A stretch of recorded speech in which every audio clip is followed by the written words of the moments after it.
Good evening, everybody. Welcome to the Morristown Council meeting. Today is February 28th, 2023. Take it away, Margot. I, Margot GK, the Town Clerk of the Town of Morristown, do hereby state that it is 7:36 p.m.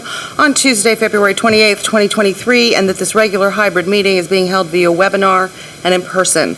Both adequate and electronic notice of this meeting were provided according to law by written notice to the Morristown Daily Record, the official newspaper of the Town of Morristown, and to the Newark Star-Ledger, both more than 48 hours ago.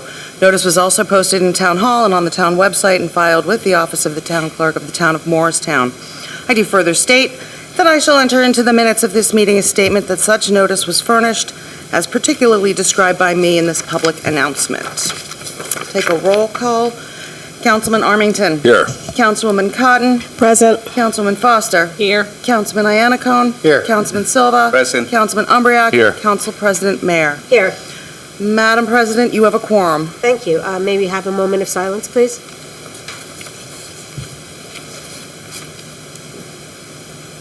And I ask everybody to stand for the Pledge of Allegiance.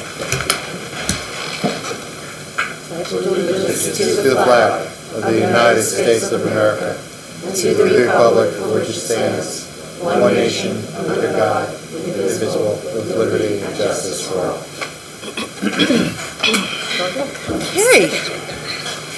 All right, before we get into that, please be aware that the public comment, public comment during the public hearing portions of this meeting will be held both in person and through the Zoom app. At the appropriate time, members of the public wishing to speak should indicate so by raising his or her hand in chambers or in the app. To comment via Zoom, click on the raise your hand icon at the bottom left side of your screen. You may also raise your hand by pressing *9 on your phone. When it is your turn, the moderator will send a signal through the app and ask that you unmute yourself so that you may be heard. To unmute yourself on the phone, press *6. There is one item on the consent agenda, and that's approval of minutes, February 14, 2023, Town Council regular meeting. Councilman Armington and Councilman Foster, if you would kindly abstain when I do the roll call. I would ask for a motion to approve the minutes of February 14, 2023. I'll make a motion to approve. I'll second. Okay. On the adoption, Councilman Armington. Abstain. Councilwoman Cotton. Yes. Councilman Foster. Abstain. Councilman Iannacone. Yes. Councilman Silva. Yes. Councilman Umbriac. Yes. And Council President Mayer. Yes. Okay, those minutes are adopted. Once again, as we go into the public hearings, remote members of the public, please raise your hand in the Zoom app to indicate that you would like to speak. If you've joined via telephone, press *9. Kindly state your name and address and limit your comments to 5 minutes or less. Be advised that any derogatory comments targeting members of council and/or administration may be ruled out of order. No comments were received via email. First up on the public hearing tonight, do we have any representative from Family Promise of Morris County here tonight? Okay, with that, I will open the floor for a public hearing on Family Promise of Morris County fiscal year 2023 ESG application for homelessness prevention for housing stabilization program renewal. Is there any comments online? Okay, I'll close the public hearing. I'll open a public hearing for Family Promise of Morris County fiscal year 2023 CDBG application for community outreach programs. Okay, hearing no comment, I'll close the public hearing. Visions and Pathways, is there any representative here this evening? Okay, I will now open the floor for a public hearing on Visions and Pathways fiscal year 2023 ESG application street outreach program. Seeing none, I'll close the public hearing. Open the floor for a public hearing on Visions and Pathways fiscal year 2023 CDBG application, Prosperity Independent Living Skills Program, case management. And I will close that public hearing.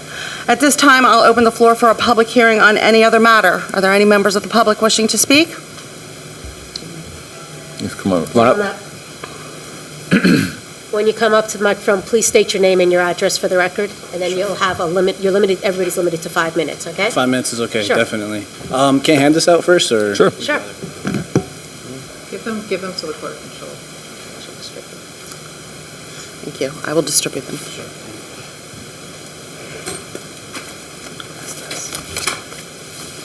All right, how's everyone doing? Daniel Arias, 71 Western Avenue. So I'm not sure if you guys remember me. I was here about 6 or 7 months ago, back in August, and I'm here back again to discuss the skate park that we're proposing for Morristown. I did prepare a slight proposal for everyone. So there is quite a lot of information in there in terms of like the benefits. So I'll go over some of those. If you guys, should I wait or? It's okay. If I keep it use going? Mayor Doherty's, there wasn't one for me. It should be in there. There should be one for you. Didn't say it. Oh, no way. That's all right, but please continue. So sorry about that. Your time is running. Okay, yeah, so skateboarding has gotten so big since the introduction of Cultivate Skate Shop, and that was back in July. And I keep seeing more and more kids wanting to skateboard, but every time they come into the shop, they don't know where to go. There's really no safe place for them to go. There's no even a designated like tennis court or even a basketball court where we can get. So what we really want is just the backing from you guys and just, hey, what can we do to get this like moving forward? We can do fundraisers. We can talk with the Tony Hawk Foundation. I'm sure we can get some grants in there. Let's see. And I just think, honestly, skateboarding is really, really important for the benefit of everybody. It's an Olympic sport now. You know, we have a lot of members that could, who knows, maybe have an Olympic athlete coming from Morristown. Who knows that? Let's see what else. So in terms of insurance, I know that's always it's always a concern. So Hoboken, West Orange, and there's another skate park that have the same insurance that Morristown has. I think it's the Garden State Trust Fund. So in terms of insurance, you know, they all go through the same thing that we would go through because skateboarding is inherently a dangerous sport. So that's that. How much time do I have left? 2.5 minutes. 2.5 minutes, all right. Got a lot of time. Sounds good, sounds good. So, I'm sorry. Liability, locations, who? So, in terms of noise concern, you know, there's different types of skate parks. There's concrete skate parks, there's metal skate parks. The metal skate parks are by far the loudest, if that was ever a concern for anyone. A concrete park would reduce the noise. And something, I forget who had called, but having a hidden skate park, like somewhere tucked away versus having it more to the public eye, is going to open the doors for not just skateboarders to see, but the public to see that skateboarding is a lot bigger than just kids messing around. So there's a few options that I had that I would like to see a skate park, or, you know, another thing is called a DIY park, which is a do-it-yourself. We would incur all the costs if, you know, we had a maybe 40 by 40 piece of concrete. You know, we could build little skate obstacles and then, you know, have that way you guys can see like, okay, skateboarding is definitely like not as bad and the kids really do enjoy it.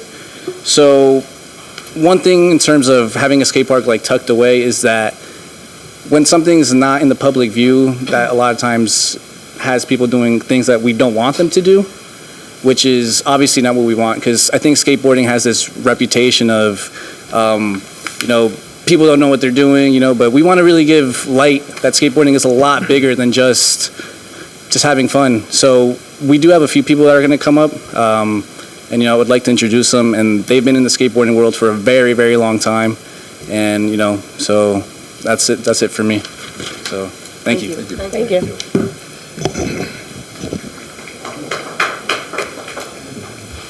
Encourage them all to come up and then make Do you guys all want to come up and you could talk as a group and then keep going? if they want to.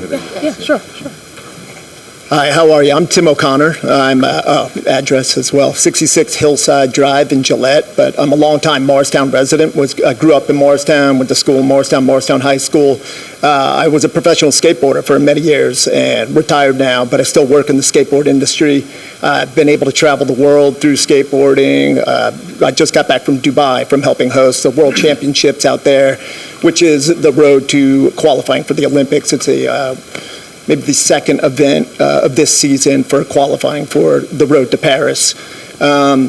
Yeah, and I'm here just to support Daniel and these guys and everything. I still live in Morris County, and just to really bolster the point that how important it is to have a place to skateboard. I grew up skating in Morristown, but, just like the typical situation of like skating a place, getting kicked out, trying to find somewhere else to do it. And it's constantly a game of cat and mouse, which is, skateboarding is a little more accepted in other places. In New Jersey, it seems it's a little more off the beaten path, even though it is getting bigger and bigger and bigger. And with the advent of stuff of skateboarding being in the Olympics and everything like that, you can see it growing, popping up on TV more and everything. But I've seen firsthand all over the world that people having a really good skate park within their community has really changed certain people's lives. Certain people without that wouldn't have been able to, at the highest level, become a professional skateboarder, to have somewhere to really hone their skills and whatnot. Maybe they don't fit into the stereotypical sports or the standard sports because maybe they don't have the right physique. Skateboarding, you can kind of be short, tall, whatever, to be good at it. In certain sports, they won't even look at you. For baseball, let's say, to play at a high level, they won't even look at you if you're like under 6'2", and haven't really fit this certain these prerequisites and whatnot. So skateboarding is kind of like an answer to being able to, maybe you don't fit in that world, but you have athletic prowess and whatnot. And that's at the highest level. Also really appeals to other people that are very artistic minded and creative, and it's like an alternative sport that really fulfills something that the standard sports probably wouldn't do for them. And that's basically it. I just want here to support these guys and let them utilize me in any way they can, because I have a lot of connections in the skateboard industry, people that build skate parks throughout the world, and to give any info and answer any questions that these guys could use me for if anybody else has any questions as well. All right. Thank you very much. Thank you. Is there anybody else from the skateboards that wants to speak? No? Yeah, Come on. up. Don't be shy.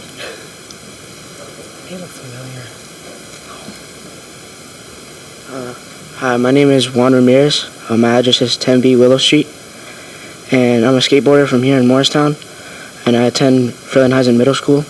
I participate in a lot of other sports like soccer and wrestling. In almost every park I go to in Morristown, there's a soccer goal or a soccer field for soccer players to practice, or in the middle school there's a wrestling mat and a wrestling team for people to participate in wrestling. But I feel that skateboarders have nowhere safe or comfortable to practice their sport. And many popular destinations in Morristown for skateboarding are prohibited, and you get kicked out by security guards and yelled at. So I feel a skateboarding park would open a lot of opportunities for people to build the same connection that I did with skateboarding. Thank you very much. Thank you.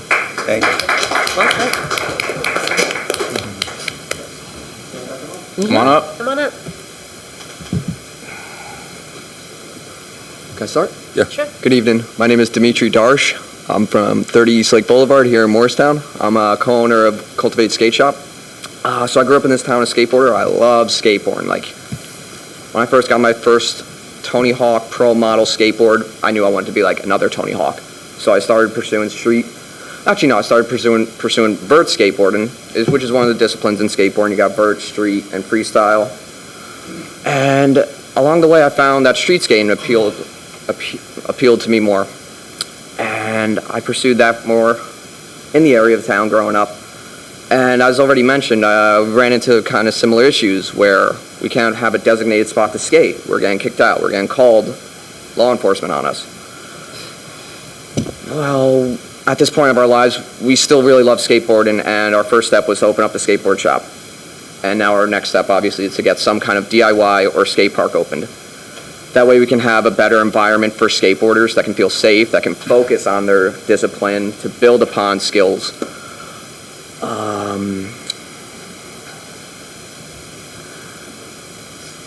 Even some law enforcement officials were once skateboarders in the town of Morristown, and they can better relate to the skateboarders coming up right now.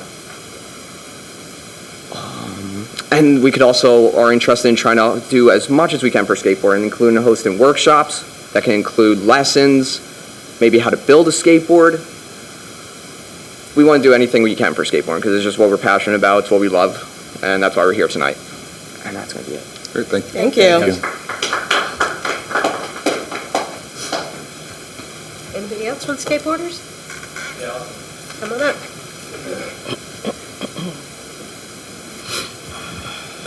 I didn't have anything prepared, so I'll keep it short. But my name's Mike Diebold. I grew up on the property of Peck School over there, so I actually grew up on South Street, and I had the same experience as these guys growing up, where I would just, skate into town every day, and we would always be met with, encounters with police. There was always the town ordinance that you couldn't skate on the sidewalks in Morristown, so it really was always just a kind of back and forth. But over the years, I'm 35 now. I've been skating since I was 12. I met almost all my closest friends I met through skating. So fostering that at a skate park, I think, would be a good thing for just all around.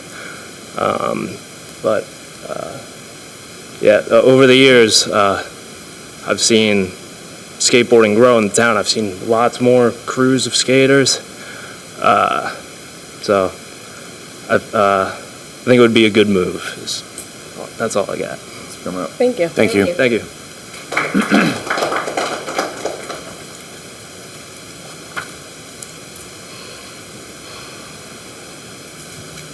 Hi, I'm Kevin Kosis. I'm from 66 Lyons Road in Oak Ridge, New Jersey. Lived in Morris County my whole life, and I've been skating for about 20 years now. And the past 8 years, I've been building a website, which is like a skate park directory for New Jersey. It's njgrind.com. So through my travels of checking out all the skate parks in the state and photographing them, and really like listing them by counties and whatnot, I've seen like certain counties are really developing a lot of places to skateboard. Morris County in particular has only 2 locations at the moment, in Randolph and Parsippany. And they're both very old and very, they're like falling apart, like built on asphalt, ground's all cracked, ramps are falling apart. Other places like Essex County, Passaic County, and typically down the shore, they've been developing a lot of more like modern concrete parks. So I just believe people growing up around here, they have to travel really far if they want to do skateboarding somewhere that they're supposed to and they're allowed to do it.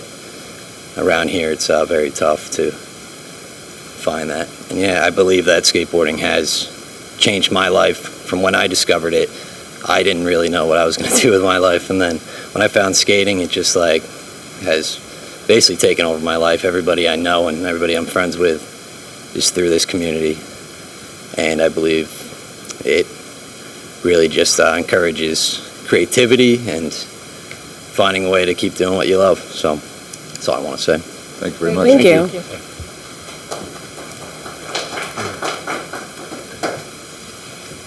You guys are all set now? Anybody else? Okay. Is there anybody else in the audience that wants to come up and speak? Billy Burns, please come up.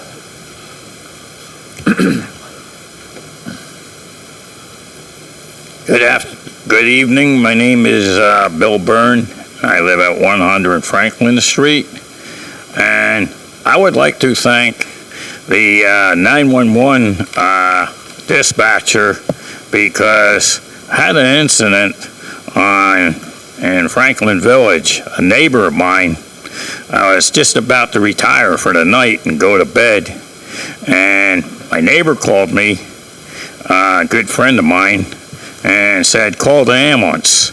So I hung up with him, got on the phone, called 911, and my neighbor came downstairs in the apartment. He couldn't breathe, and he said, Bill, I can't breathe. And so the ambulance came, so I'm outside saying, over here, over here. So the ambulance came, took him to the hospital. I just talked to him just a few minutes ago. He's feeling a lot better, but just continue praying for him. Really needs prayer. And I just want to thank the 911 people, and also let's not take them for granted, and make sure that they have plenty of funding for that, to keep that going. It's vitally important. Thank you. Thank you. Thank you. Is there anybody else who wants to speak? No? Jillian, is there anyone online? No? Then close public comments, and we'll turn it over to council response.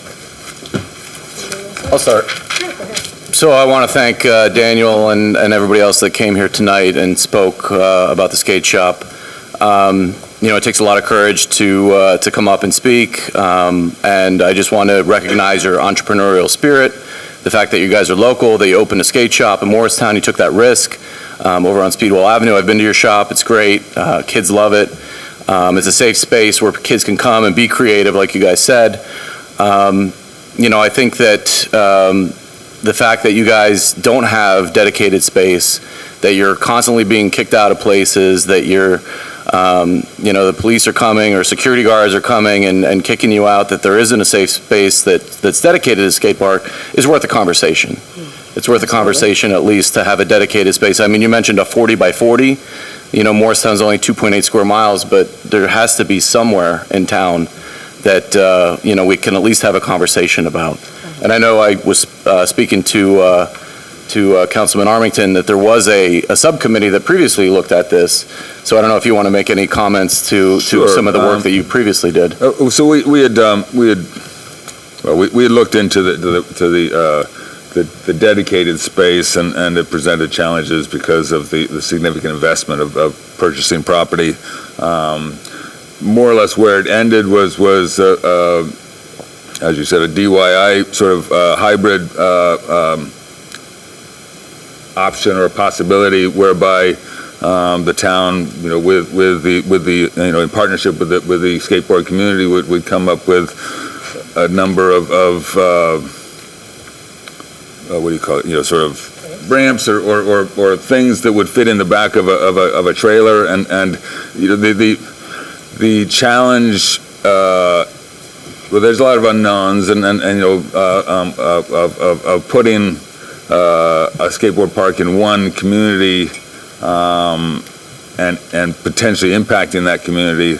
And so the idea was there's neighborhood parks all around town that all have tennis courts and basketball courts, and could we through this partnership with the skateboard advocates and recreation department essentially come up with a program, we'll call it a pilot program, whereby for a year, 6 months, or whatever it is, take this trailer of equipment and set it up on a Saturday or a Saturday and Sunday in one park, and then move it to another park, and then move it to another park, and try to encourage the neighbors from that area to use it, and also have a place for other people to use the park, and it would just move around town, and it would be the location would be on the town website, and we would hope that the skate community would encourage the skaters to play by the rules, and et cetera, et cetera. I had that conversation with, I think, the committee. There was mixed input on it. I think I had a conversation with one of the guys at your shop about it, and so that's where it is. It's an idea that I think could work, and if nothing else, as a pilot program, it would, if it was successful, it would show that skaters are actually a bunch of great people, and they can play by the rules and respect private property, et cetera, and then we could use that as the basis for a subsequent advancement of the effort. Maybe to find a permanent spot or something like that. Maybe there's a community that if the temporary park goes around to all the parks around town, and one or two communities really didn't have any problem with whatsoever, and they wanted it, we could say, well, we could put it there. But I think something like that approach would be a good first step. And we'd be highly dependent upon you guys to come up with you know, if you only have 40 by 40, what sort of, you know, equipment or props would you need? And, you know, maybe there could be a cost sharing, maybe the town could put in some money and you guys could fundraise for other parts of it. But I think all those sort of details are to follow. You know, it's whether or not the administration and the council want to support such an idea. So I'm just going to say, here's a suggestion. Why don't you guys reach out to the Board of Education? There's a lot of parking lots around a lot of the schools that aren't used on weekends. Some weekends are used, but some weekends are not. TJ School has a beautiful parking lot. It's flat. I'm assuming it's probably not used a lot. They have space, Sussex Avenue School. There's a lot of schools. So why don't you start there and see what they'll allow if you have this mobile unit that Councilman Armington's suggesting. You know, going through your list of some of the places that you wanted, all those parks are really used. You know, you really can't take a pool away from, you know, Caldwell Park. You know, the one park you might want to reach out, another person is the lumber yard. We don't own the lumber yard, which is the lot that you're talking about off of Elm Street at the bottom, near the railroad tracks. Feel free to contact the owners. I'm sure the administration probably has a contact name. Well, they could reach out and see what they want to do. I mean, it's not ours to do anything with, so we can't even, you know, address that, just like the schools aren't ours to do anything with. But, I mean, once you get the ball rolling, if you can get grants and funding and you start meeting people halfway, that's a big commitment, and that shows a commitment that you want to do everything the right way. You know, just to say, there's a lot of people in town that feel you guys, not everybody, maybe nobody here, but you sort of abuse some of the property. So now they're putting up like metal things on the sidewalks, and so that turns people off. And then you're not going to get funding from somebody who might support you. So you have to be cognizant of what you're doing when you're out there. When you're riding on the sidewalks near a restaurant and people are eating, that's another thing that you could be turning somebody off that would be a big donor.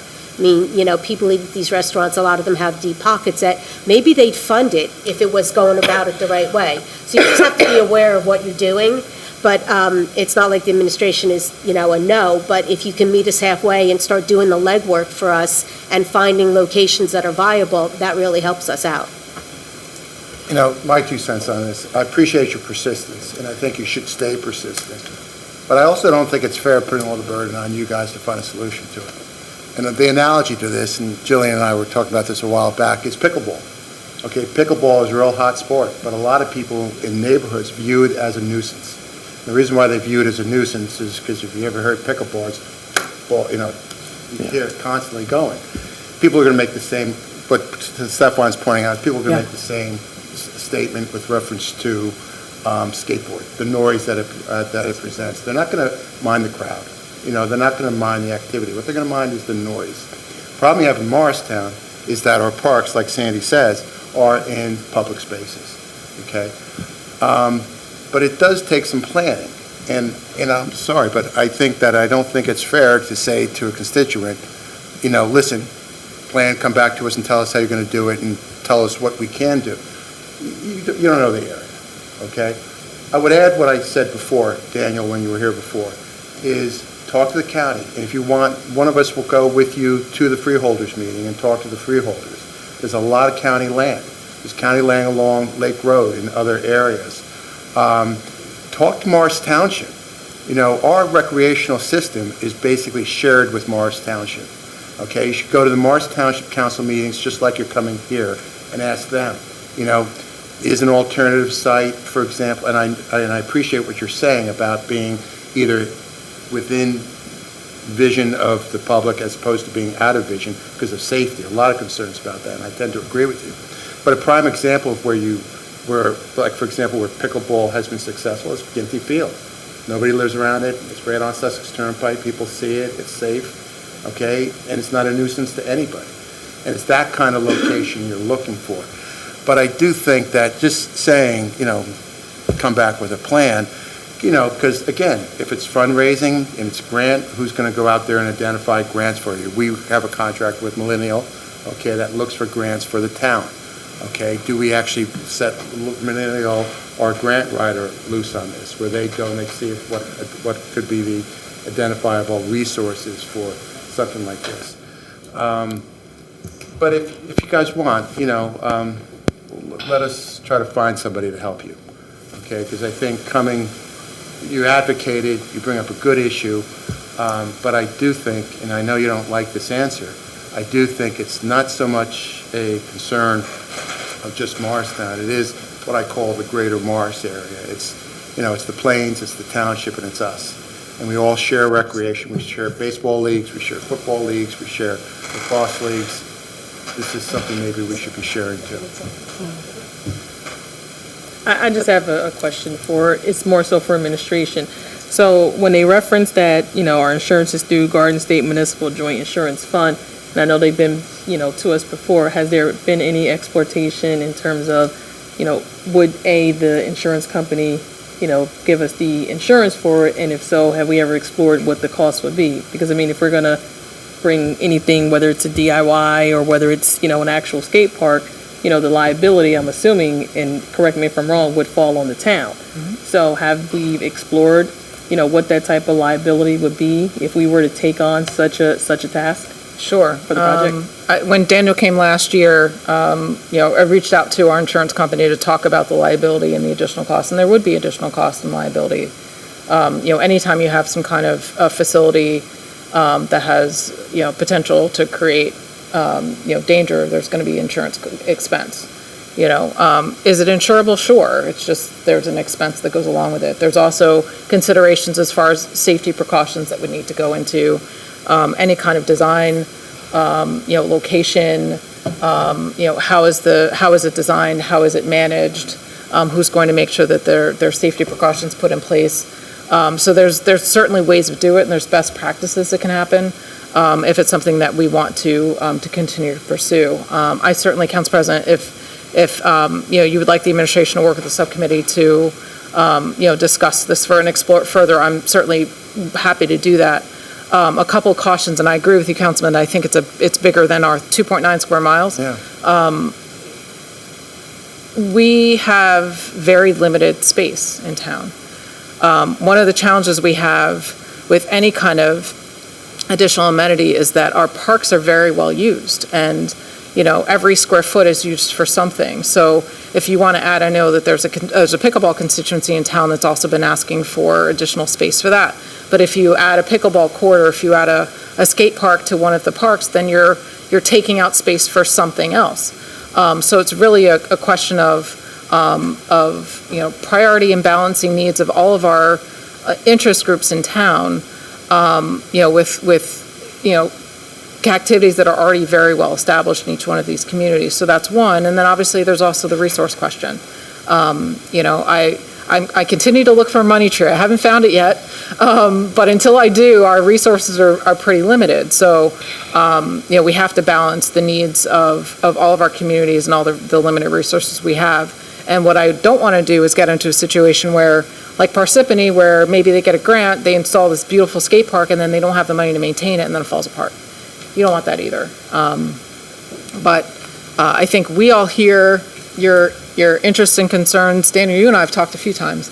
And I think it's just a matter of sort of having further conversation and working with this group to figure out how best to move forward. And I think the one thing that I will also add, and I think it was Dimitri who spoke about the willingness to do the workshops and lessons. Mm-hmm. It just seems like to me, and I'm not familiar with skateboarding, and so I applaud you guys for your creativity. But I'll just give you an example. So I was down at the Cedar Knolls Mall Plaza, and just the other day, and it was 3 school-age kids doing their skateboarding, but they were doing it off of, like a little, steps, and then you have I don't know how to describe what it is, but talk about the seriousness of the potential danger, because they were trying to come off, of a highly, it was like the steps were here and it was kind of like elevated. And so while it was probably a self-made ramp, so they were using a ramp, but then they were also, just trying to come off. And so, every time I'm like, oh, somebody's gonna, what's gonna happen? So I like the fact that you want to try to incorporate, because I'm assuming that it's just like a self-learned activity.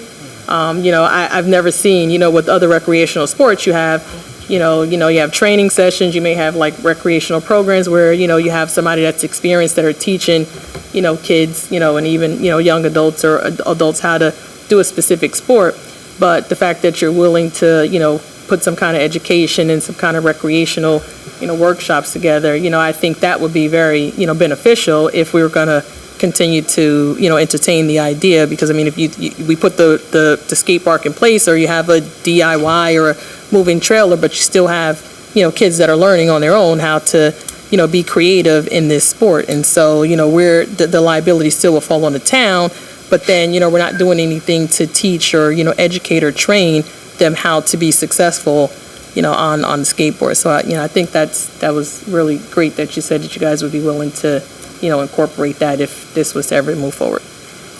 I'd just like to say that I want to kind of piggyback off of Councilman Armington, where if you guys were to try to organize an event, in a park, I think that by people actually seeing that you're wearing headgear or knee pads or, things like that, and just to bring some more attention to it, which would be nice. I'd like to see something like that. So, while you're in the process of trying to get, permission to have it in a certain park, but I think that the public would really like to see that.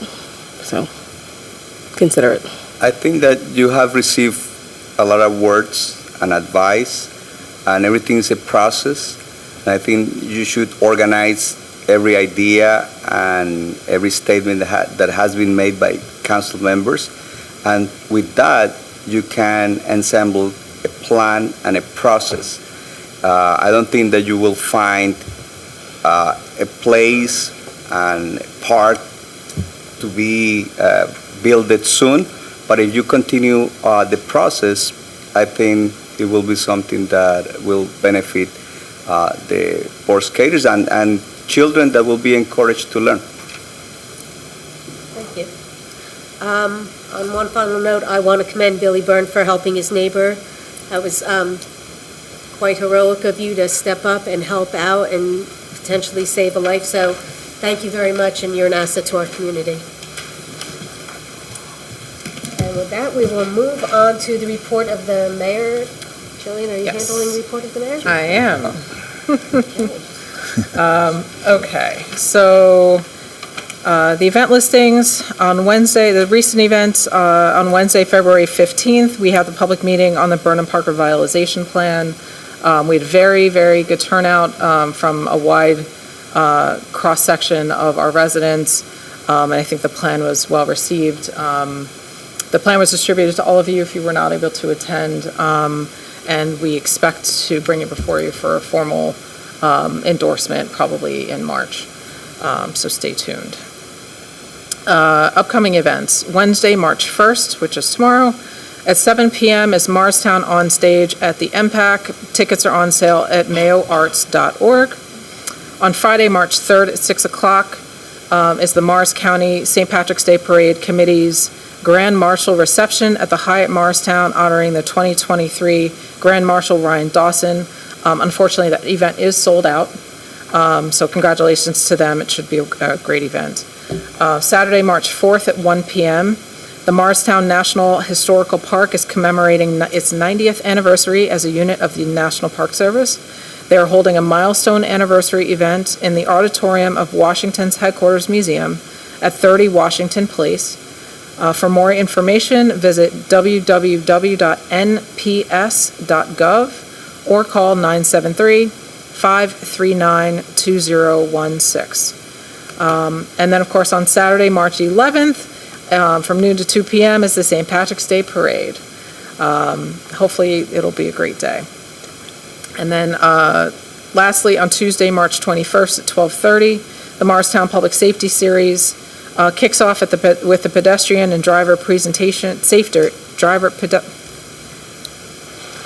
pedestrian and driver safety presentation by Avenues in Motion on safe walking and driving. Join the Morristown Police and Department of Public Safety on the 3rd floor in Town Hall at the Senior Center for this informative presentation, followed by Q&A.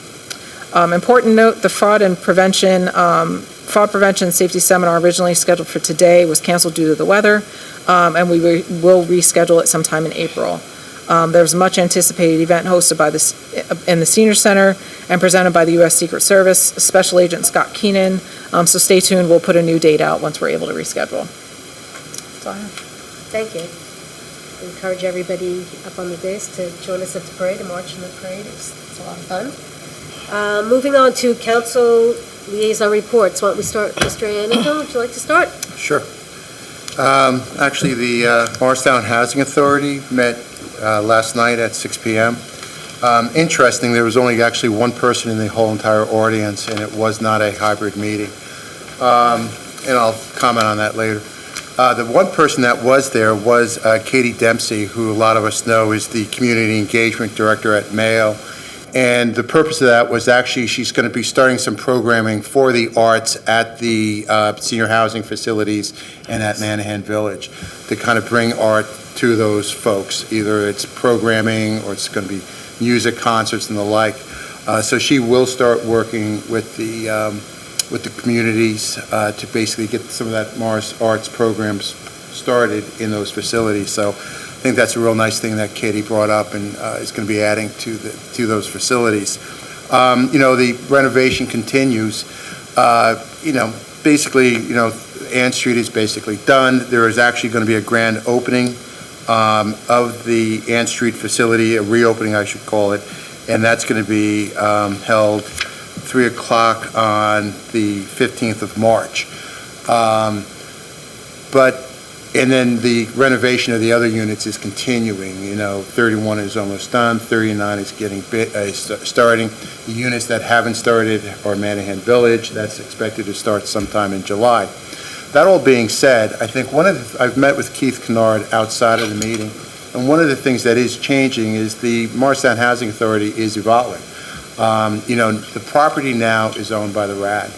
So what we really need to do, and Keith is going to start working on this, is actually creating a relationship between the tenants and the property managers and the owners of the property. Keep in mind, Morristown does not own those properties anymore. They're owned by a private investor, okay? They're not managed by the Morristown Housing Authority. They're now managed by a third party. The relationship between the tenants and the owners and the management company is a very important relationship to maintain. One of the things that I suggested, and it actually is required by HUD, is that you do have active tenant associations. And those facilities right now do not have active tenant associations. Hopefully they're going to understand that that is a requirement of HUD, and they're involved in basically ensuring that these tenant associations possibly do get started. However, Morristown Parking Authority, I always do that, but the Morristown Housing Authority right now is really going from managing about 140 vouchers, Section 8 vouchers, to over 620. So the change is monumental. The majority of the work associated with those vouchers is actually contracted to a third-party management company. But nevertheless, the power that the Housing Authority has as an authority is actually to basically stop payment if they fail to do the job of those vouchers. So they collect the vouchers, the Housing Authority collects those vouchers, and those vouchers are then given to the management company and to the owner. So the power that the Housing Authority continues to have is to withhold that payment of that voucher to the owner. So it is important that they stay informed, okay, and they do understand that responsibility. Hopefully they don't have to intervene. Hopefully this arrangement that we've created basically is going to work, where there's a relationship between the tenant, the property owner, and the manager, and we don't have to intervene through the Housing Authority in terms of a stop payment on a voucher, which is their right. They're also responsible for actually coordinating the inspections of the properties on a regular basis. So they'll be able to go there if they see that properties are degenerating or not being maintained properly. They can actually step up. But I would say that I think the Housing Authority is actually in a period of transition where it basically is coming to grips with what is their new role. I think that will affect us in the future. And we've had these discussions here as a council in the past as to what is the capability of who is on that. It's no longer really a tenant representation. It's really somebody who's going to watch out for those tenants. Okay? It's going to watch out for the rights that are remaining, which are basically audit and financial rights and the execution of those rights. So I think next time that we're going to start looking at people to go on this authority, I think we all have to be very, very conscious of what the needs are of the new housing authority, which isn't tenant-centric. But what we should be doing is creating and helping to create those tenant associations, which do create an effective tenant representation back to the management company and back to the owners of those properties now. Can I make a suggestion? Can you ask the board members if they would be willing to be like assigned to a location? No, I don't think that's appropriate, and because that would No, be. as a liaison to the board, like Ann Street can talk to one person all the time, and they're bringing it back to the board, and one person gets to talk to people in 39, one person in Yeah. 32, I actually 31. think that the HUD responsibility, and you have to put it where it belongs, and the HUD responsibility for it, and which we should be monitoring, is with the property management company, to basically, for them to, and I don't think the housing authority should be representing of the tenants, because really what their role now is contractual enforcement. And it's a very different than the role of what the tenants' advocacy is. We should replace that. You do have people living in those buildings who do want to be involved and who do want to step up. And I think all we've got to do is ensure that the management company is doing their job by fostering the creation of those organizations. And I'll explore alternatives with them. But I actually think that the contractual responsibilities are the important ones for the housing authority, because they really are nothing more than an asset manager now. Bob, a couple weeks ago, we had a brief conversation about Section 8 and the cost of the Section 8 housing. Do you have any more thoughts about that? Or you want to bring that? You're still looking you're into starting to that? hear, Tawana and I were actually talking about this. You're starting to hear from some neighbors and people in the community that they're a little bit surprised with their rents changing. Again, the whole Section 8 concept is why they're able to invest in the renovations of the properties. These were properties that were managed in a way that no reserves were built up over years and years and years for replacements or repairs. So out of desperation, you have to convert, because under Section 8, the revenue stream is much, much higher than it is under the HUD low and moderate housing regulations.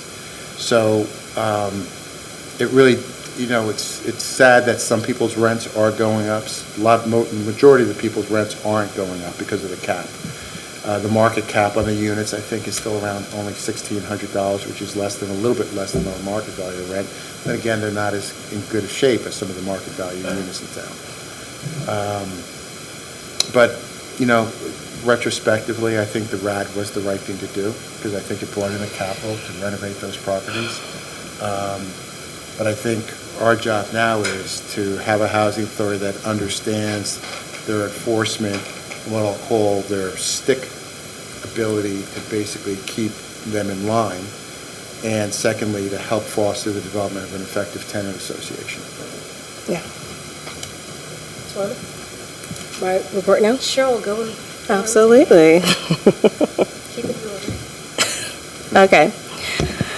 So my reports for the Shade Tree Commission. The invasive removal is complete on the Jacob Forge slope. On March 12th at noon, they will finish the seeding and mat placement. There are 3 tiers to the restoration work, and the Shade Tree Commission will provide the plan to council in the upcoming meetings. Special thanks to Council Vice President Umbriac for bringing 2 of his children for the invasive work last weekend. They were a great and hard-working team. Special thanks to Council President Mayer for stopping by to support the work and take pictures of their progress. And that's it.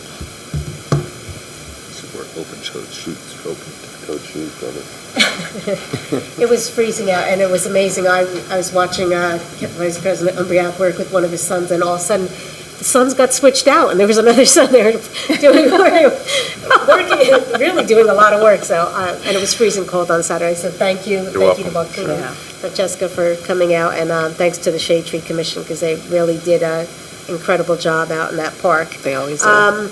I don't have much for the parking authority.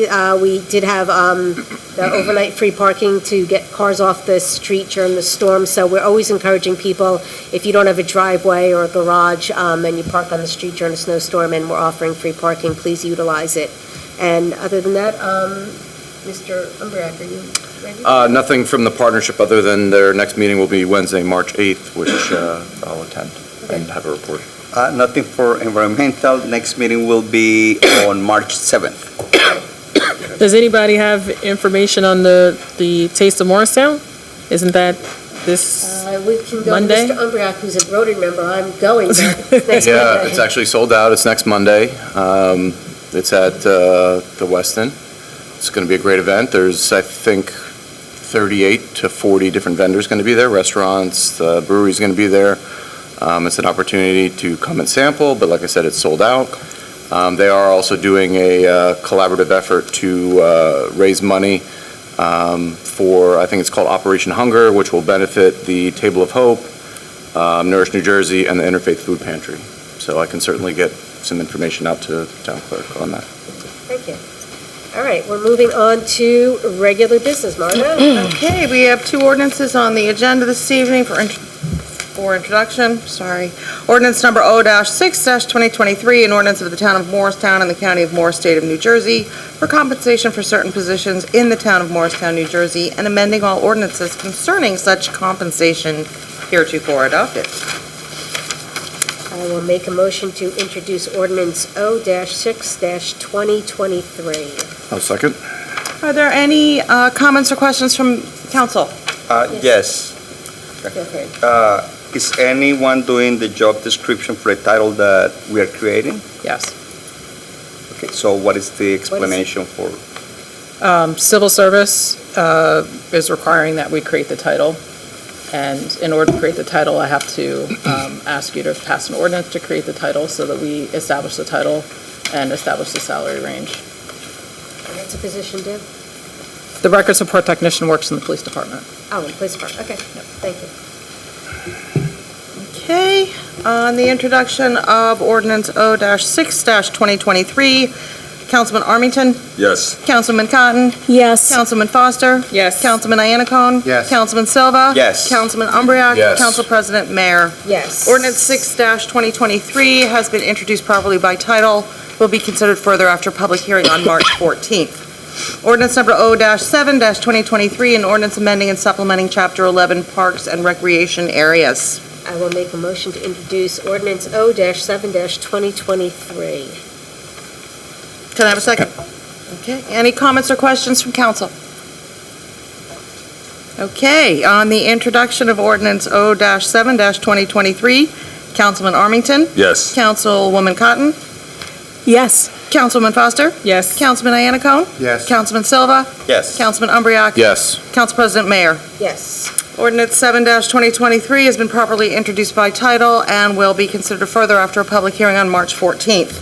We have one ordinance for public hearing and adoption, and that's ordinance O-5-2023, an ordinance of the town of Morristown and the county of Morris, state of New Jersey, setting fees for return checks, bill duplications, and redemption calculations on tax and sewer payments. I'll make a motion to adopt ordinance O-5-2023. A second. At this time, I'll open the floor for a public hearing on ordinance O-5-2023 only. Anybody online? Okay. Seeing no commentators, I will close the public hearing. Any comments or questions from council? Okay, on the adoption of ordinance O-5-2023, Councilman Armington. Yes. Councilwoman Cotton. Yes. Councilwoman Foster. Yes. Councilman Iannacone. Yes. Councilman Silva. Yes. Councilman Umbriak. Yes. Council President Mayor. Yes. Ordinance O-5-2023 is adopted. There is one resolution on the agenda tonight. I guess I'll read it. It's Resolution R-42-2023, resolution of the Town Council of the Town of Morristown, County of Morris, New Jersey, authorizing and directing the Planning Board of the Town of Morristown to conduct a preliminary investigation, determine whether certain property located at 19, 21, 23, and 27 through 29 Market Street, and known as Block 6001, Lot 8.01, within the town, constitutes a condemnation area in need of redevelopment pursuant to the local redevelopment and housing law, NJSA 48:12A-1 et sec, and authorizing the preparation of a redevelopment plan for the property. I will make a motion to adopt Resolution R-42-2023. I'll second. I'm going to pull this and ask Jolene to give us a brief overview of this property, because it's been through many iterations and it's sitting empty right now. Sure. So this property is 19-21, 23, and 27-29 Market Street, commonly, colloquially known as the hotel site between Market and Bank Street. The original application was approved on April 27, 2017. Municipal land use law allows for the original approval to be good for 2 years, and then for an applicant to apply for up to three one-year extensions from the planning board. This particular applicant actually never applied for the initial extensions. However, they did come for their last extension in October of 2021, but they withdrew in February of 2022. With the 3-year extensions, it would have expired on April 27th, 2022 anyway. So as a result, there are no active or pending land use approvals on this property in question. Furthermore, since this approval in 2017, there's a zoning amendment passed in 2018 that changed the height in this area from 6 stories to 5. The original application or the approval for the hotel site was at 6 stories, so if they had come back for approval with this hotel application under the current zoning, it's no longer compliant with the zoning, and it would have to go before zoning board for a D variance. So at this point, moral of the story is that there's no longer an approved project on the site, and the prior approved project would not comply with current zoning as it stands today. The current owner, I understand, has been shopping the site for sale. We have not seen or heard any applications. We have not seen or heard of any, actual contracts in place. I know when they were before the planning board, they alluded to a purchaser that never materialized. So at this point, our concern is that, with the history of the site, that it will not, be developed without further assistance. And so the administration is asking the council, and the council therefore would be directing the planning board to conduct a blight study to determine whether it's an area in need of redevelopment, and then it would enter the redevelopment process. Okay, so this resolution is referring it to the planning board For a study. for a study. Okay, thank you. And just a clarification, there was already a prior study that designated as an area in need of redevelopment for blight without condemnation. Is that correct? I will have to confirm that. Okay. I don't believe that there was a redevelopment designation before, however. I thought it was a redevelopment I don't believe the area. redevelopment area incorporated this site. Okay. The redevelopment area, I think, was the vertical building, which is next, which is on the other side of the property owned by Joe Lobozo, and the law firm next door. That was the redevelopment area. I do not believe the redevelopment area incorporated the site, to my knowledge. So our underlying intent here is basically to try to accelerate development of the property because it's just sitting there empty. Yeah, I mean, the prior owner initiated the demolition of the site. It's been demolished and is unimproved. I wouldn't say it's vacant because there's still So hopefully remnants. this will accelerate the owner actually doing something with the property or selling the property. Correct. Hopefully, that's the goal here. Yes. And So long that it meets the statutory criteria of an area in need of redevelopment, yeah. Right. So, that being said, the big issue there is going to be the parking, because it was the parking at the hotel. The So- parking actually, does the parking go with the property still? Because that's going to be the big issue, because last time, the way this project got approved is their parking was actually over at Catana. And they still have that parking agreement. My understanding is they're still paying for the parking spaces in that agreement. So that agreement is still in place. Okay, on the adoption of Resolution R-42-2023, Councilman Armington. Yes. Councilman Cotton? Yes. Councilman Foster? Yes. Councilman Iannacone? Yes. Councilman Silva? Yes. Councilman Umbreak? Yes. Council President Mayor? Yes. Resolution is adopted. Okay, we have no unfinished old business. We're going to move on to new business subcommittee appointments. I'm up. So, the first one is the Verizon small cell nodes. That was established back in 2020. Councilman Armington, Councilman Iannacone, and myself was on that committee. And I understand that the administration is going to be writing an ordinance on that and would like a subcommittee to review the ordinance. So would Yes. you We'll both? review, yeah. Okay, we're going to form a subcommittee of the same members. And why don't we call that a 5G instead of tagging it for Verizon? 5G is 5G instead. What do you want to call it? Just the 5G instead. Thank you. Okay, so the next subcommittee, honorary street naming. This has been in the works. I know Councilwoman Cotton has been heading this. There's an ordinance, a draft ordinance that she's written and distributed to Councilman Iannacone and Councilman Silva. The mayor has indicated to me that the public would like some input, so I'd like the three of you to stay on if you're all willing. It will be up to you if you have a public hearing, or you could put it out through the administration on our website saying that all suggestions can come to you in writing to your email or the three of your emails, and then you could look at them, review them, either incorporate them into the ordinance if you feel so inclined or not. And then once you decide that, hopefully in the next couple of weeks, we could send it off to our attorney, sorry. That'd be a terrible account, thank you. And our attorney can put it into legal form, and we can get it on the agenda shortly, hopefully. I'm sorry, who are the other two committee members? Councilman Iannacone, Councilman Silva, and Councilwoman Cotton have been on this before, and they've both been reviewing, all three of them have been reviewing See it through, yeah. So it'd be nice to see it to the end. Reinstating Reinstating that So- one. Same. So that will be the next step, the Next step is- publication on the website?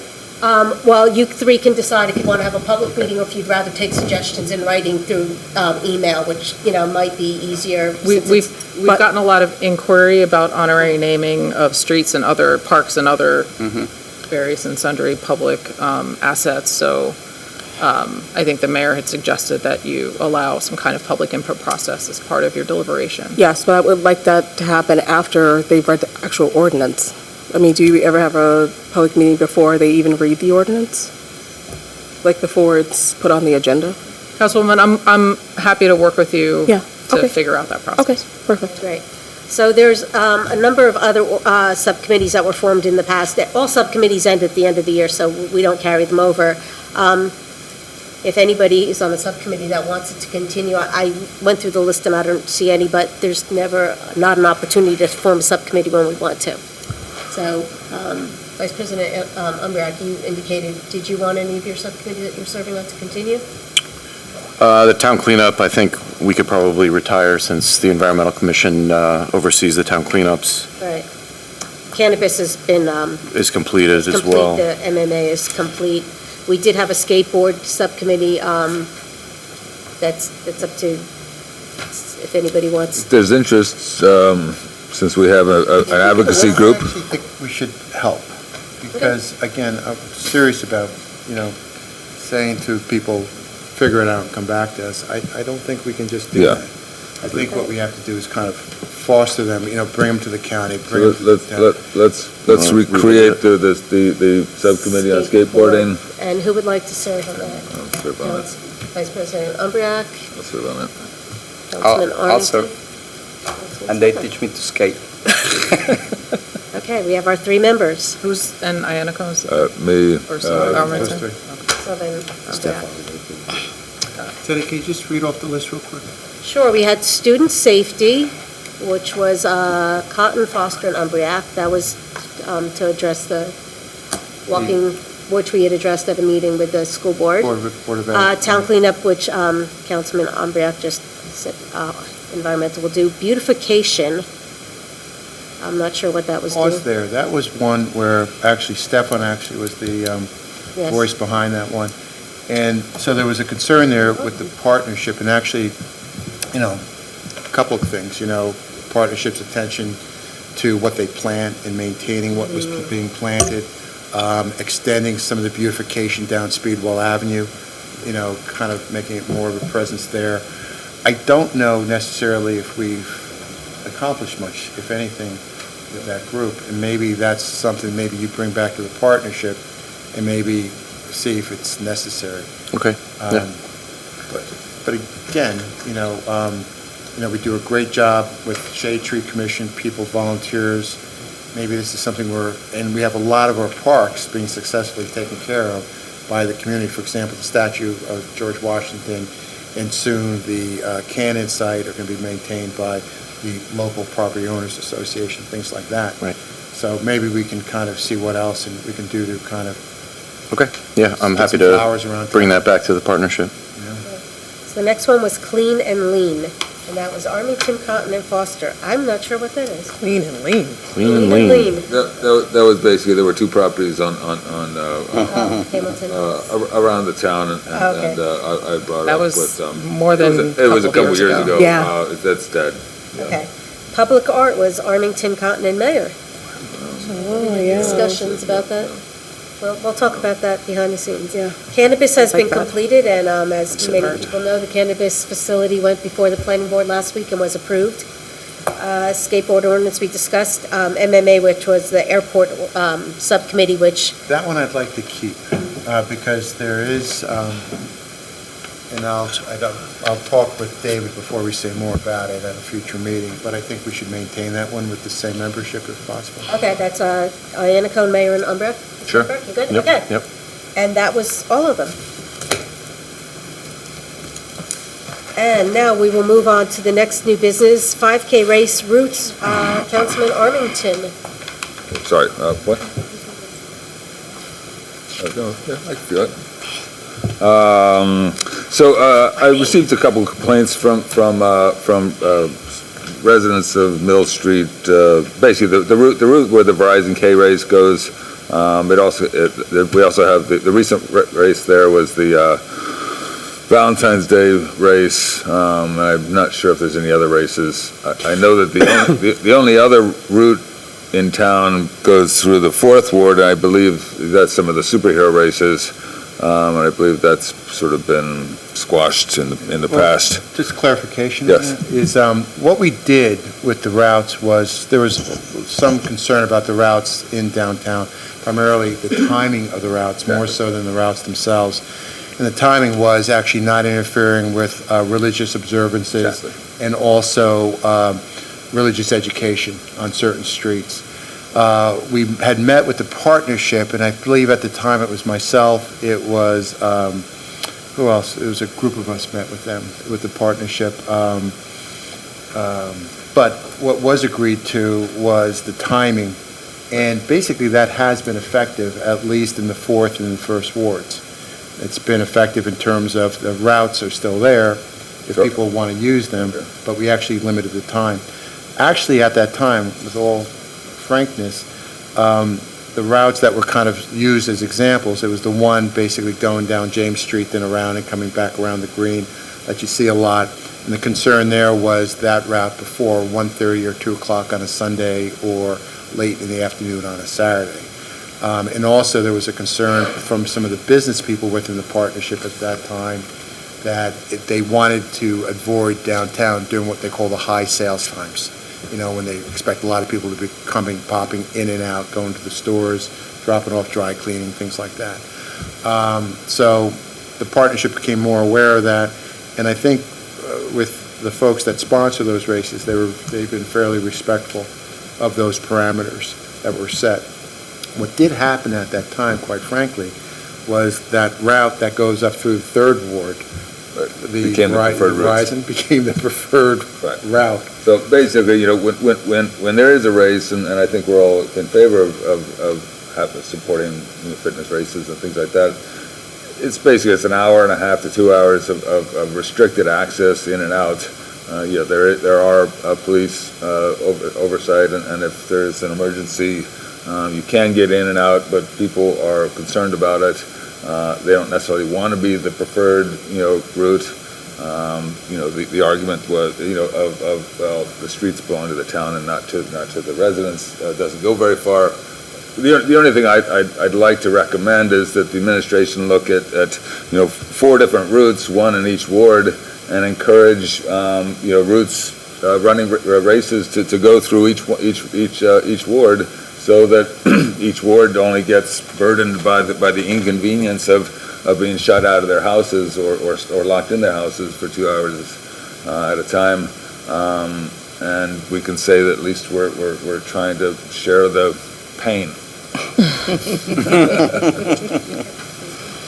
I don't think we necessarily need a committee to review it. I think that. I think you do need a committee, and I'll tell you why. Sorry, I'm a little vocal today, but I'm sorry.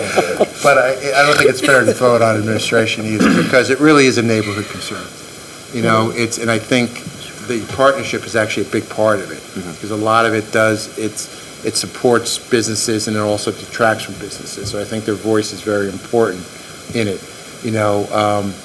So I think this is maybe something we reopen up again with the partnership, because let's face it, if we come out with 4 routes, I think it's maybe more of a discussion too. Maybe a discussion is, do you limit the number of races that you're having? It may be that decision too. I think If I can interject. Yes, go ahead. We needed Because some of this is historic, and many of those races that used to happen aren't happening anymore. There's really only 2 races left. The Cupid one, which is Community Options, and the Verizon 5K one, which is the one over the summer.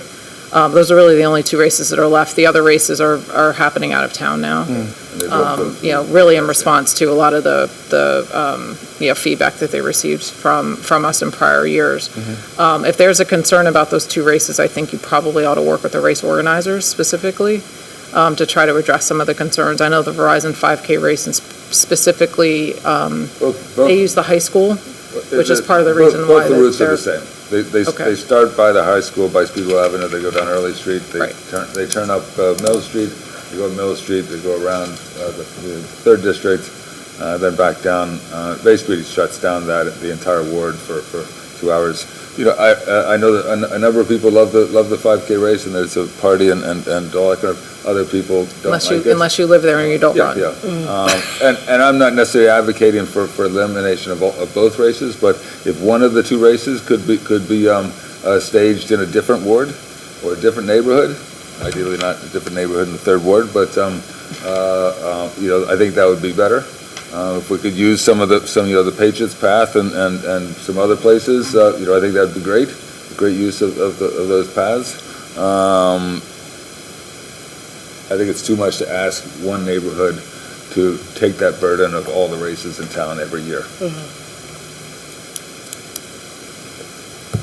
So I heard a subcommittee suggestion. If it's only the 2 races, maybe we should talk to the sponsors. Just think when the applications come in, Martha, you let us know, or maybe you reach out to both of those races and say, in the future, we're going to be looking to change up the route, and maybe if they could start mapping out a different The route. applications actually come through my office. Oh, okay, sorry. And I'm happy to sort of pass the message along, but I do agree with Bob that if this is a neighborhood issue, that we're going to need some assistance from you all to figure out something that's sitting down with the organizers to come up with an alternative that everybody can live with. My point was for the town administration council to come up with alternate routes. I know that state roads are a challenge, county roads are a challenge, crossing state roads are a challenge, churches are a challenge, business districts are a challenge. Have Morristown. It's either going around Bob's neighborhood or my neighborhood or Tawana's neighborhood, because all the churches are in your neighborhood and we can't possibly affect them. But, I don't have that many churches in my neighborhood. I'm happy to try to work with you with the map and sit down and look at it. Volunteer Parsons Village just for I'll work with you and I'll work with you too. I'll work with you and Bob. Because it's also, the flip side of the coin is you'd like to have races in town. Yes. So it's just finding another route, and maybe each one of the organizations could alternate. Right. Make it. Yeah. I think we only, I have enough neighbors who throw parties on the Verizon Case race, and so I think we'll support the Verizon K race. But if the Cupid race could go somewhere else, So That'd be he's saying fair. that the Cupid race is up for grabs, guys. Thank you, thank you. Okay, moving on. Oh, guess what, Mr. Armington, you're up again. Okay. Amended outdoor dining hours to be consistent with the noise ordinance. So I wanted to bring this up. In 2017, we revised the zoning code with regard to outdoor dining coupled with restaurants with liquor licenses, but I think it was primarily outdoor dining. Pretty much said that all outdoor dining has to stop at 11 p.m. And then in 2021, we adopted the state's model noise ordinance, which says that noise levels at a property line should be should be less than 65 decibels between 7 a.m. and 10 p.m. And then it goes down to 50 decibels, which is 1.5 times as less than 65 between 10 p.m. and 7 a.m. And that's primarily to address people's desire to sleep and not be bothered by external noise. So, it begs the question of okay, we're allowing outdoor dining until 11. I've heard complaints from at least some council members who hear complaints about outdoor dining at between 10 and 11 p.m. Then there's also the position of what's fair and equitable. I understand the ABC approval, planning board approval for the Tajma expansion. What's that called? Homestead. Their outdoor dining has to shut down at 10 p.m. And so, it doesn't seem fair to require them to be down at 10, but everyone else at 11. Now, what I'd really like to do is have a conversation, bring the stakeholders in. It's about providing equity, between the downtown business community and the downtown residential community. Bringing in the partnership, presumably representing the business community. I don't know if there are property, residential building representatives or property owners. I'm not really quite sure. I'll leave that to probably the two of you, since you represent those areas. But clarification, the zoning ordinance that we passed was an enforcement ordinance, because the noise ordinance, the noise regulations actually come from the DEP, the 55 and the 60 decibels. We adopted that Yeah. standard here, though this DEP standards is the law for the state. And what our ordinance more or less did was actually provided a mechanism of measurement and enforcement. Right, yes. So that being said, technically, if a resident had an issue with noise caused by dining after 10 p.m. and it was greater than the 55 decibels at the property line, there's an enforcement action that could happen. It could be had. The intent of the 11 o'clock shut-off was to nip that in the butt, we received lots of complaints from residents, at 11 o'clock, 12 o'clock, 1 o'clock, clearly, violating the noise ordinance, the understanding that two people talking very quietly, is 50 decibels. So 5 people sitting at a table exceeds the noise ordinance, and so having outdoor dining basically can't happen without violating the noise ordinance. So wouldn't it be better to just put some restrictions on the hours of outdoor dining, rather than force the residents to complain to the police department and then have the police department expend all their resources trying to catch people in the act. Zoning is primarily historically it's a tool to protect residential development. So, just historically, I don't know. I think the concerns, representing a lot of those folks in the past, less so now with the redistricting, but the concern there wasn't so much the dining as much as it was actually microphones, doors remaining open, when they had entertainment in places. It was the lines, it was the queuing. It wasn't necessarily the dining that was But causing the noise. And it became a dining concern when it then started to expand under COVID into what I'll call confined spaces, not street-side spaces. Confined spaces in the rear of the buildings, things like that. That's when it started to impact. I agree with you on the 10 PM. Why not have it the same? This way there's less enforcement necessary. The challenge is we can't be, what I would say, arbitrary and say, well, we're going to restrict outdoor dining on private property, but not on public property, because, that would be really difficult to do. So it's the question with the partnership in the business community about, do people actually dine at, from 10 o'clock? Is there a 10 o'clock sitting at, I don't know. Can you, is there a way to, encourage the shutdown by 10 o'clock? Is it a 9 o'clock cutoff on table seating? I don't know what it is. I'm just throwing ideas out, but if we're gonna do something, it has to be equitable. At the same time, it doesn't make sense that Tajmu's is different than everywhere else in town. That's a good point. I don't really want to create a committee at this point because we've got so many other committees. I'd like to sort of discuss it with the administration and see if, and I'll reach out to the partnership and see if there's interest in it. And then I'll report back.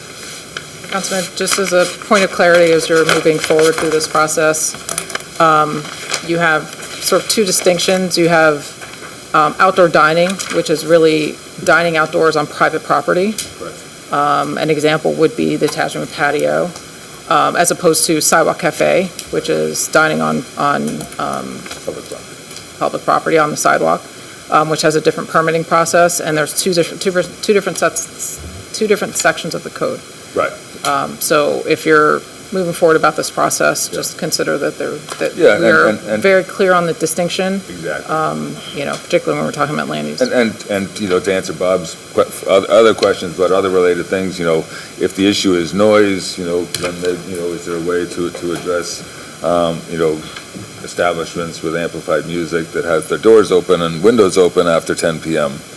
If there's a way to encourage that in the zoning ordinance as opposed to. It's been a lot better. That's it. That's it. All right. Well, I'm happy to say I'm calling for an adjournment of this meeting. Can I have a second? Second. All in favor? Aye. Aye. Thank you, everybody, for coming out tonight. Take it, no one's opposed.